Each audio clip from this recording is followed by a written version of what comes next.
খেলায় হারিয়ে দিয়ে সিনিয়রদের জব্দ করে ছাড়লো রানী। সম্পূর্ণ জানতে ভিডিওটিতে একটি লাইক করে প্রথম থেকেই দেখতে থাকো। হ্যালো বন্ধুরা, টলিউড স্টুডিও পাড়া চ্যানেলে তোমাদেরকে স্বাগত। গল্পের শুরুতেই দেখা যায় রানীরা সবাই মিলে চলে যাচ্ছে সিনিয়রদের কমন রুমে, যাতে সেখানে গিয়ে সবাই সবার ইন্ট্রোটা জানাতে পারে সিনিয়র দাদা দিদিদের। আর তখনই সিনিয়ররা বলে, এই তো সবাইকেই দেখছি চলে এসেছে। আর অন্যদিকে তখনই রানীকে রানীর বান্ধবীরা বলতে থাকে, এই রানী তুমি কিন্তু এমন কিছু করো না। আর শোনো, ওরা যদি বেশি বাড়াবাড়ি করে তাহলে বলে দিও তুমি কিন্তু প্রেগনেন্ট, তোমার পক্ষে কিছু করা সম্ভব না। এরপরেই রানী বলে, আরে তোমরা আমাকে নিয়ে এত চিন্তা করছো কেন? আমি এরকম কত মাথা গরমদের মাথা ঠান্ডা করিয়ে দিলাম, আর এ তো এরকম ব্যাপার, সবটা হয়ে যাবে, ও তোমরা চিন্তা করো না। এরপরই সেই মোটা করে ছেলেটাকে ডেকে ওরা খুব খারাপভাবে অপমান করতে থাকে আর বলে, এই তোর যা চেহারা, তোর এই চেহারায় তুই কী ভেবেছিস তুই ডাক্তার হবি? কখনো পারবি না, বুঝতে পারলি? তখন সেই ছাত্র বলে, কেন পারবো না, চেষ্টা করলেই হয়তো পারবো। সিনিয়ররা বলে, আরে কোনোভাবেই পারবি না। শোন, তোকে একটা কথা বলি, এবার থেকে না বেশি খাওয়া দাওয়া করবি না। যখনই যদি দেখতে পাই যে তুই খাচ্ছিস তাহলে কিন্তু তোর অবস্থা খারাপ হয়ে যাবে। কিরে, বুঝতে পারলি? তখন সেই ছেলেটা বলে, বুঝতে পারলাম। এর মধ্যেই রানী মনে মনে ভাবতে থাকে, অপমান করছে তো করো, সময় যখন আমারও আসবে তখন আমিও বুঝিয়ে দেব আমি ঠিক কে। এর মধ্যে একে একে সবাই সাথে ইন্ট্রো নিচ্ছে আর সবাইকে কিছু না কিছু করতে বলে বিভ্রান্ত করার চেষ্টা করছে। অন্যদিকে শালিনী তখন বলে, রানী রানী আমি কিন্তু বারবার করে বলছি তুমি কিন্তু ওদের ফাঁদে পা দেবে না, ওদের কথা মতো কিচ্ছু করবে না। ওরা কিন্তু এক একটা ভীষণই বাজে, কি বলবো, আর এরকম টাইপের মানুষ দেখা যায় না পৃথিবীতে আজকাল। এর মধ্যেই রানীর তখন বলতে থাকে, আরে তোমরা আমাকে নিয়ে একদমই চিন্তা করো না, আমি ঠিক আছে, আমার কোনো অসুবিধা হচ্ছে না। এর পরবর্তী সময় রানীকে ডেকেছে।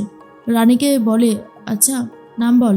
রানী তখন বলে, আমার নাম রানী দেবরয়, আমার বিয়েও হয়ে গেছে, আমি আমার বাবা মার একমাত্র মেয়ে ছিলাম, আর আমি আমার বাবা মার বাবার সব দিক থেকে সব কিছু আমি ছিলাম রানী, বুঝতে পারছো তো?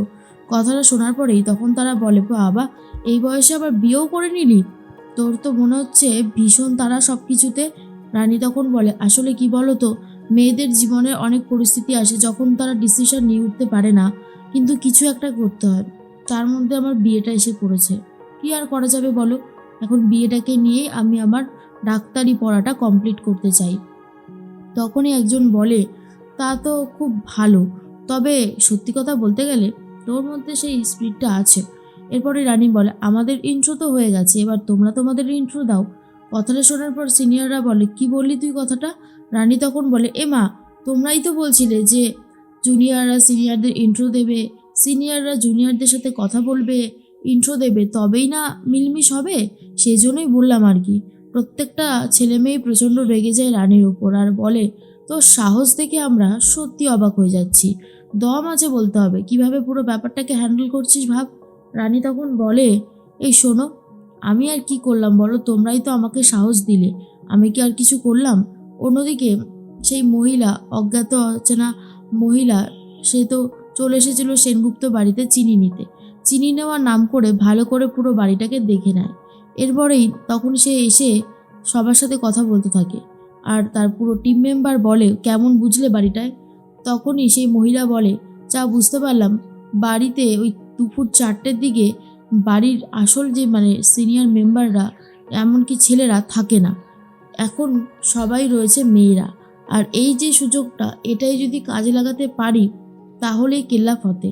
প্রচুর মহিলা রয়েছে বাড়িতে, এই যে আমি সব ছবিও তুলে নিয়ে এসেছি, আর অনেক গয়নাও পাওয়া যাবে। প্রকাশ বলে একটা গুন্ডা তখন বলে, তাহলে তো খুবই ভালো। এর মধ্যে আরেকজন মেয়ে বলে, তবে এই পাড়ায় যা করার খুব তাড়াতাড়ি করতে হবে। আসলে এই পাড়াটায় না আমার খুব একটা ভালো লাগছে না, সবাই মিলে কেমন যেন সবসময় হা হা হি হি করতে থাকে। মহিলাটা বলে, সে তো হবেই, সব পাড়া কি আর একই থাকবে নাকি, তাই? তখনই সবাই মিলে প্ল্যান করে, যেভাবেই হোক যত তাড়াতাড়ি সম্ভব এই বাড়ি থেকে সব যা যা আছে সব নিয়ে পালিয়ে যেতে হবে, আর সময় নষ্ট করলে হবে না। অন্যদিকে বিনায়ক তখন বলে, যাক, ওই মহিলা তো চিনি নিয়ে চলে গেছে, তবে ব্যাপারটা একটু অন্যরকম লাগলো। কুমু আর তখন বিনুপুনু একসাথে কথা বলতে থাকে। বিনুপুনু বলে, জানো তো, আমার এই মহিলাকে খুব একটা সুবিধের লাগেনি। মেয়েটা বউটা বাইরে গিয়ে বারবার করে কেমন যেন বাড়িঘরগুলো দেখছিল, আমার মনে হয় কোনো একটা গন্ডগোল আছে। তখনই শুক্লা বলে এই জন্য আমি বাইরের মানুষকে চট করে ভেতরে আসতে দিতে চাই না। কি জানি কার মনে কি থাকে বলা তো যায় না। আজকালকার দিনে কিছুই আর বলা যায় না, সব কিছুই কেমন একটা যেন হয়ে গেছে। তখনই জেঠুমণি বলে, আরে শুক্লা, তুমি এত চিন্তা করছো কেন? তোমার হাজব্যান্ড বিনায়ক আছে, আমি আছি, আবার এত চিন্তা কিসের? বিপাশা বলে, হ্যাঁ, তোমাদের গায়ে আসি জোর আছে, ধাক্কা মারলেই তো পড়ে যাবে, আবার বড় বড় কথা বলছে, দেখো শুক্লা। তখনই শুক্লা বলে, দাদা, দিদি একদম ঠিকই বলেছে, এই সময় এই বাড়িতে কারো না আসাই ভালো। দূর থেকে দেখা করবে, হ্যালো হয়, এবার তাকে যায় এরকম একটা অবস্থা, কিন্তু ভেতরে আসতে দেওয়া যাবে না। এর মধ্যেই রানীর এই কথা শোনার পর সিনিয়ররা বলে, তুই কিন্তু একটু বেশি বাড়াবাড়ি করছিস, জানিস আমরা কি করতে পারি? রানী তখন বলে, এতে আবার জানার কি আছে? আর সব থেকে বড় কথা, তোমরা যখন নিজেরাই বলে পরিচয় দেবে নেবে, এখন তোমরা যদি পাল্টি খাও সেক্ষেত্রে তো আর কারোর কিছু বলার থাকতে পারে না। তখনই রানী বলে, কিন্তু শুরুটা তো তোমরাই করেছো। এর মধ্যেই তখন বাইরে সমস্ত ছেলে মেয়েদেরকে তখন পাঠিয়ে দেয় আর বলে, যা তোরা বাইরে যা, এর সাথে আমাদের আলাদাভাবে কথা আছে, বলেই সবাইকে ঘরের বাইরে করে দেয়। এরপর রানীর বান্ধবীরা খুব চিন্তা করতে থাকে আর বলে, এই একবার প্রিন্সিপাল স্যারকে খবর দেবো রে, আমার খুব ভয় লাগছে। তখনই একটা ছেলে চলে আসছে আর যে বলে, কাউকে কোনো খবর দেওয়ার দরকার নেই। এরপর সবটা সে নিজে সামলানোর চেষ্টা করে, কিন্তু ওদিকে ভেতরে রানীকে সবাই বলে, শোন, এই যে দেখছিস মেয়েটা তানিয়া, ও হচ্ছে ভালো পরিমাণে সব কিছু জানে, ঠিক আছে? ওর সাথে পাঞ্জা লড়তে হবে, ও ডিস্ট্রিক্টে চ্যাম্পিয়ন হয়েছে, কিন্তু যদি একবার ওকে পাঞ্জায় হারিয়ে দিতে পারিস তাহলে তুই যা বলবি আমি তাই করব, আমরা সবাই তাই করব, আর তুই যদি হেরে যাস তাহলে আমরা যা বলবো তোকে তাই করতে হবে, কি রাজি? রানী তখন বলে, ঠিক আছে, আমি রাজি। কথাটা শোনার পর সবাই একটু হলেও চমকে যায়, কিন্তু রানীর ক্ষমতা তো ওরা জানে না, তাই সেটা চমকে গেছিল। এরপর রানী আর তানিয়া দুজন মিলেই বসে পড়ে পাঞ্জা লড়বে বলে। সবাই মিলে তো তানিয়াকেই চেয়ার করতে থাকে, কিন্তু এদিকে রানী একা একাই কাজ করে যাচ্ছে, আর রানী এমনভাবে সবটা সামলায় যে তানিয়াকে শেষ পর্যন্ত হারিয়ে দেয়। তখন আর সিনিয়রদের মুখগুলোকে আর দেখা যাচ্ছিল না। এদিকে বাইরে সবাই দরজা ধাক্কাধাক্কি করতে থাকে, কিন্তু ভেতরে রানী বলে, কি করবে বলো, এখন হেরে তো গেছো, তাহলে তোমাদের ইন্ট্রোটা দিয়ে দাও। এরপর ইন্ট্রো আর কেউ দেয় না। রানী তখন বলে, ঠিক আছে, দিতে হবে না, আমি বাইরে গিয়ে বলি আমি তোমাদেরকে হারিয়ে দিয়েছি পাঞ্জাতে, আর তোমরা বলেছিলে আমি যা বলবো, কিন্তু তোমরা সেটা করোনি, আমি যা বলেছি। তখনই একজন বলে, না না, আমি বলছি, কি বলতে হবে? রানী বলে, তোমার বাড়ি কোথায়, তোমার নাম কি?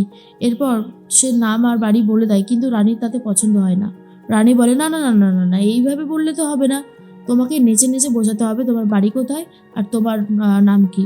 যেমন ধরো কালীঘাটে যদি বাড়ি হয় তাহলে জিপটা বের করে দেখাতে হবে, এরকম আর কি। তাহলে শুরু করো নাকি শুরু করবে না, কোনটা? এদিকে বাইরে সবাই ভাবছে যে রানী কি অনেক বড় ক্ষতি করে দিল ওরা, কিন্তু রানী যে ওদেরকে নাকানি চোবানি খাওয়াচ্ছে সেটা এখনো কেউ বুঝতে পারেনি।